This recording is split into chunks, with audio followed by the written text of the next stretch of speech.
Привет, друзья! Буквально на днях я рассказывал про игровые новинки, смартфоны Red Magic 10 Pro и Asus ROG Phone 9 Pro.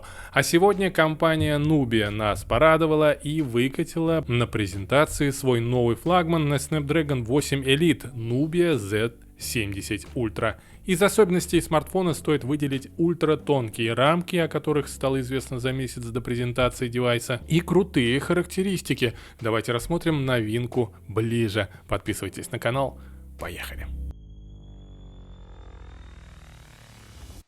Как всегда, все технические характеристики вы можете изучить сами, они на экране. Дизайн новинки остался почти таким же, как у прошлогодней Z60 Ultra. Новинка будет доступна в двух цветах, в черном и белом. Смартфон, как и предыдущая модель, получил лимитированную версию под названием Starry Sky с поддержкой двухсторонних спутниковых вызовов и в дизайне звездной ночи Ван Гога. Экран нас встречает 6,85 дюймовый прямоугольный AMOLED с разрешением 144 Гц, процессор 8-ядерный Snapdragon 8 Elite, 4,32 ГГц с Adreno 830 потянет любые игры.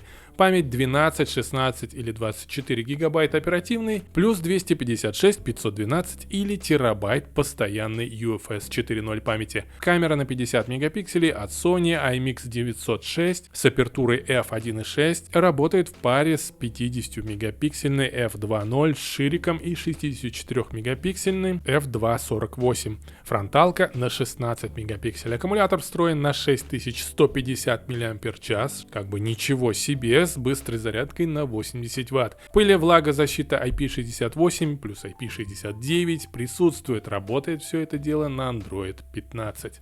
Теперь про цены. Начинаются они от 4600 юаней, это 64 тысячи рублей на сегодняшний день, и заканчиваются 83 тысячами рублей за версию 16 на терабайт в цвете Starry Sky. Продажи уже стартуют в Китае 25 ноября. Глобальная презентация новинки ожидается 26 ноября. Напишите в комментариях, как вам новый Z70 Ultra. Подписывайтесь на канал, подписывайтесь на наш второй канал Вечерние Откровения. Подписывайтесь на мой телеграм-канал, где скидки достигают на технику до 50%. Впереди будет много интересного. Пока-пока.